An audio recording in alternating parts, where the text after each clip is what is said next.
Hey Dana, we're back home. Yay. And our air conditioning went out. True. That's right, I think this is turning into an annual event. The same time last year, our air conditioning went out and we had to call them. Luckily it was under warranty because we just had the house built 2 years ago. And now they're back again. This time it looks like it's a compressor. Although our HVAC in our attic, we looked, there's some ice buildup, and that was part of the issue last time too. And they assured us they think it's just the compressor. Yeah. So, but unfortunately, they didn't have a compressor in stock, so they had to put an emergency order. So hopefully a few more days in 100-degree weather with no air conditioning. So right now we're headed to buy a fan because we have one upstairs, but our old people do not have one downstairs. They have a ceiling fan, but again, 100-degree weather. Thank God for monsoon season. Because with the monsoons happening, it's lowered the outside temperature and got rid of some of the humidity in the air, so it's not as sweltering. But hot is still hot. So heading to Wally World to get a fan. And maybe other stuff, because hey, this is kind of like a date night now. No kids. And Henry actually said, I can't go, I gotta build stuff. And he had Legos. So we got a fan, nothing too crazy. It's the simple, just freestanding circular fan. Now we're grabbing a few snacks because we have no food at the house from our trip. But I've been doing some thinking, and I had to move my entire comic book collection out of our closet to make way for them up to the attic. I think I might be making a life choice. And that life choice is not candy. It is comic book related. But you know, we've had a rough couple days of it. I think I deserve a sugar-free treat. I think one of the only people on the planet that actually loves red vines. And since not eating sugar, I haven't really consumed them a whole lot, then I discovered these at Walmart. Fantastic. If you've seen any of my past videos, you know this is not even close to being my entire comic book collection. I got some here and some over there. They're scattered throughout right now because we had our AC go out, and that was actually 2 days ago, and they still haven't got it fixed. Stuff's on order. But my life-changing event does revolve around my comic book collection. And don't forget, guys, Tucson Comic Con is coming up here pretty soon. I will be there both for work and for personal, so please stop by. In fact, the guy that drew this is a good friend of mine. We're actually working on a comic book together right now. Well, I guess you didn't ask, but I'm just going to tell you anyway. I'm thinking about selling off a lot of my key books. For what? I really don't know right now. I'm thinking to put towards a larger key of some sort, or to reallocate the money, or just have it, because taking all this stuff out of the closet for them to come in and fix our AC up in the attic made me realize I have so much time and money invested into stuff that I put away and hoard and only look at once in a while. So, I don't know. I'm gonna run it by Dana. We're gonna see what she thinks. Oh, and as I record this, it is actually July the 17th, which is the actual 70th anniversary of Disneyland. So in honor today, we're gonna wear our Mickey Crocs. So I didn't get a chance to talk to Dana about it yet because we had more stuff come up. As you heard earlier in the video, our AC unit went out and we had someone come out and look at it. Well, first off, they were supposed to be there between 1 and 5. They got there about 5:30. Okay, half an hour late, no big deal. I guess I'm taking a little bit of umbrage with the fact they looked at it for 5 minutes and said, oh, it's your compressor. I was like, yeah, and we kind of said we think it's either the compressor or the condenser or the capacitor. But there's also ice buildup on our HVAC in the attic. They never bothered to check the attic. They brought a ladder in, but they never used it. And they just said, oh no, it's the capacitor, and they left, said everything they need, that they don't have any, or sorry, it's the compressor, but they don't have compressors in stock, so they're gonna have to order it, and it's gonna be an emergency order. I asked about time frame, they said they have no idea, they just fix it, someone else has to order the parts, and then they'll call us to schedule a day for them to come out and fix it. Well, right now, it's one of our cooler days, it's 97 degrees. So we slept through the night, went and bought extra fans for everybody. Last night, the coolest it got in the house was about 85. Granted, as someone who grew up with a swamp cooler only, I didn't have AC until I was 18, and I've always lived here in Tucson, Arizona. It's just unbearable at this point, and I have 2 elderly folks in my home, I have 2 children in my home, and my wife and I have not skipped a beat at work since we've been back and all this happened. So I'm gonna go ahead and check us into a hotel for the next couple nights, and just a little frustrating, because they actually called us just a while ago, which is why we haven't recorded any updates, and I didn't bother to bring up the comic book thing to Dana yet, because they said, hey, can you send us a picture of the side of your AC unit, because they forgot to take the information to order the compressor. But this is the same company that installed it when they built our house. My concern at this point is we've now owned the house for a little over 2 years, and like clockwork, in July last year as well, our AC unit had to be repaired, and that time it was the HVAC upstairs. So I don't know, I'm getting a little concerned, and technically our home warranty's done.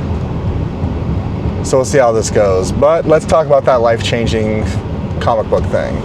I really do think I'm going to get rid of some of my keys. Not all of them, because a lot of them actually have a lot of personal nostalgic meaning to me. So I want to hold on to them, and it's something I can pass down to my kids one day. But a lot of them I picked up because I felt they were good prices for good books that will only go up in value. Point in case, Amazing Spider-Man number 129. Granted, mine is a 2.5 grade, and fair market value now that the announcement of John Barenthal and everything else with the new Spider-Man movie, it's about $650 to a $700 book. I paid $500 for it. So all in all, even if I sell it at $6, I'm still making a little bit of money on there that I can put towards other comic books, or even towards the YouTube channel, or towards whatever. And there's a few other books too, I just don't know just yet. One I'm really thinking about is my La Masa book, which is the first appearance of Wolverine, Hulk 181, but the Spanish release version, the one from Spain. And this one is signed by Roy Thomas, and it's also signed by Herb Trippy, the guy who helped co-create Wolverine. Just that one's not verified. That was an on-witness signature inside of the book, and at the time CGC did not verify on-witness signatures. And there's a little bit of pros and cons with that one. One, the case is broke, the slab is broke. I did drop it and crack the slab, so I would have to get it re-slabbed, or I can crack it and resubmit it for grading, but I would lose the witness signature authenticity for Roy Thomas. I don't know. But that book was originally about a $1,500 book. I paid about $1,000 for it. Realistically, I feel it's still worth that $1,500 to $2,000. So again, I'm kind of on the fence. And there's plenty of other books that I have that I bought in the moment that I thought were good investments. It's something I really wanted.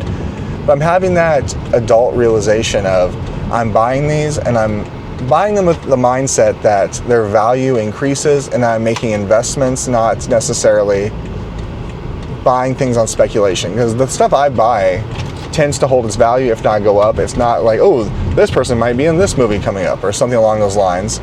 Because even with the Punisher book, I know I just said like, oh, now they announced him, the value's gone up. But the reality is that book's value has always consistently gone up, and you don't regularly see them around, especially in that low of a grade, and I mean that in a good thing, because, you know, a 9.8, the average person can't afford $3,000, $4,000, or $5,000 for that book. Now, someone can afford $500 or $600. Something I've always loved doing is I buy affordable keys. I buy books not necessarily to have the highest grade, but to have it in my collection because of the historical value and what it meant to me as a comic books fan. And with Tucson Comic Con coming up, I'm also a little torn because I'm not going to be able to just walk around and have my own booth. I somehow duped my company into being a sponsor this year that I work for, sponsoring Tucson Comic Con. So I will be working most of the weekend for my company via Tucson Comic Con. And we'll go with that might be a later video, but we'll see.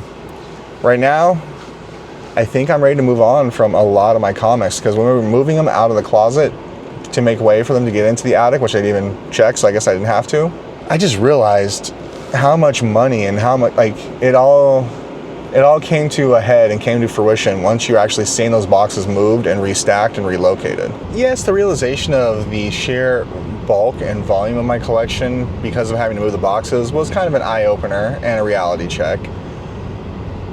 I have no better way to describe this, but then I guess it's kind of a midlife crisis / self-realization that I've invested so much time and money into these books because of how much I love the medium, how much I love and covet the historical aspect of owning these books. And it is the thrill of the hunt. We are hunter-gatherers, and it's that I want to find this book and get it for the best price, and then when it appears for itself, you don't want to live with regret from not taking the chance taking the opportunity when given the chance. That's a big part of it, and I guess a little part of me deep down is that my kids would care a lot more than they actually do. Granted, they're 8 and 5, and they're just the funny books that Daddy buys. But I also don't know if they're really going to be into it as much as I was. And they're not doing anybody any good just sitting in a dark, temperature-controlled closet, you know? I think it just might be time. But there's going to be some that I'm going to have a hard time. For example, my Avengers number 4, the first appearance of Captain America in the Silver Age, I have a 2.5 on that one. And when I bought it, we both agreed, kind of looking at it, going over it, myself and Bill over at Fantastic Worlds, whom I bought it from, all agreed that, yeah, it was probably like a 2.0, 1.5, 2.0. Then when it got the grade of 2.5, you know, that took the price that I paid for it and added on a new value tier as far as the financial implications of the book. Now, I don't buy books ever with the intention to resell or buy them for the hopes of a profitable return, which I guess is terrible considering, you know, my business and finance background. I'm like, who cares about ROI? But that book means a lot to me because I'm a huge Captain America fan, like as prevalent by my shirt, the person I would vote for every time. So hopefully he runs next election. So do I part with that book? Because that, again, that's like another kind of $1,000 just sitting in a dark, temperature-controlled closet. And there's a few books that I have that I don't plan on getting rid of that are, you know, in safekeeping, locked up. For example, like my Invincible #1, first printing. Well, first printing, but Invincible #1, first appearance. Because that book means the world to me, because that along with Chew by John Layman really got me back into reading and then collecting comic books again. It's more of a milestone marker than just a piece in my collection. Like, that's a cornerstone of the hobby and passion that I have for this. So like that one I don't plan on ever getting rid of, but you know, again, with the way the price has gone up, that's another $1,200 book just sitting there doing nothing except gathering dust and making me feel good on the inside that it exists in my house somewhere. I don't know, but with everything that's going on right now as far as the AC and all that stuff, I'm gonna stop by this hotel right here, a new one that they just built in Marana, Arizona, that I've actually been wanting to check out for a while, and I guess this is as good of an excuse as any. So I'm gonna go in and just ask a few questions instead of just booking online, because I always like talking to people face to face. And how often do you actually get to book hotels with a real person? To be continued. So not bad. These rooms are actually a little bit better than I was anticipating. They each have their own. Well, let me show you. This is the accessible room I got from my mom and my aunt. There is a kitchenette, a larger entry to the bathroom. Hello, handsome man. 2 queen-size beds. They're both lower to the ground. Desk area, TV, and beloved and coveted AC. And now to go check out our room, which is a pleasant surprise too. They are pet accessible, as we do have Lainey. I haven't decided if Lainey's coming with me or if I'm just staying at the house with her tonight where everybody else sleeps in comfort. But we're gonna go check it out too, just to make sure that works as well. So same idea where there's a kitchenette in here with a 2-burner top, but as you can notice, it is a lot more, well, it's smaller. Let's call it what it is. And the light switch is hidden here behind the fridge. A little bit smaller of a bathroom, but the beds are much higher, which my mom and aunt might prefer that, so we'll see. I'll admit, there's a little bit of a funk in this room.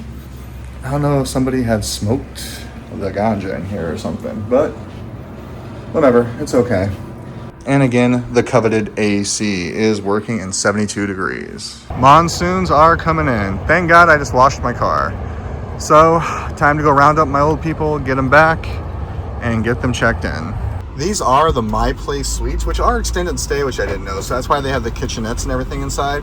So that might work out in our favor, and Dana will be happy because they have ice makers in each room instead of having one universal one. It's been a rough few weeks. I'm ready for an actual vacation, not one out of necessity. Although, I will say, overall, the hotel's been very nice. It does have a little funk to it, but I think it's because we're in a pet room, which we don't even have a pet there anymore, so I gotta get that taken care of anymore. It was really hard to explain to Charlie that yes, we stayed in a hotel last night, but we're not on vacation, and yes, I still have to go to work. And I didn't sleep that well. How's my hair? On my way back to the house because it looks like they're on their way to fix our AC. Although this video's only been like 15 minutes for you guys so far, it's been a 4-day ordeal for us. I'm still not convinced it's just the compressor, but we're gonna find out. I just wanna sleep in my own bed, guys. Hopefully next part of this video is me going, lovely AC, or something more manly and equivalent thereof. OG AC. But right now, Aiden is nice enough to be working on our compressor and getting it done. Now it's just a matter of time. It's hot. I feel air. Well, we started off at 89, we're already down to 83. I definitely feel the air moving up here upstairs, but downstairs, I'm not feeling it so much. Because down here on the first floor, it's been 84 for quite a while, and I have it set to 71. So it was 89 and 84 down here, and we turned that on. It's already down to 83, but this one's staying steadily at 84. So we're gonna have to keep an eye on that. But I gotta head, go get my stuff, and get ready to go to work. So it appears to be fixed. It looks like that upstairs has already cooled down 9 degrees since we started. But when I went back to the house right now, because I forgot my shoes like a genius, the downstairs has still only gone down one more degree. So it's at 83 currently, and upstairs is at 80. So I guess we're gonna have to watch, because it is like a split air conditioning. So upstairs and downstairs are running off of 2 separate thermostats. But it looks like it's hopefully fixed. But back to what this video was supposed to be about. I'm gonna sell some of my comic books. I just haven't decided how I'm gonna do it yet. I might just put them for sale on my Silly Monkey shop page, which, you know, I'll link somewhere down below. That's where you can buy some of my original comic books that I write and everything else. But I'll put them up there as, like, you know, a one-off. You buy it directly from me, we'll send it out. Or, I don't know, about eBay, or even through, like, my friend's shops here in town. And Tucson Comic-Con is coming up, which originally I was just going to attend as a fan, but the company I work for, like I said earlier, decided to sponsor it. And it looks like they want to have me there as one of their guests, because I am, for all intents and purposes, a semi-professional comic book writer. So we'll see how that goes. But if you're interested in seeing what comic books I have for sale, please comment down below, and tell me what you think how I should do. Should I sell them on eBay? Should I sell them myself through my own website? Or should I just put them up in some of my local friends' comic book shops? Or even try to wait for Tucson Comic-Con? Let me know down below. Alright guys, that's the end of this video. This was a just got home and our world fell apart video. Now I get to go to work. Bye bye everybody.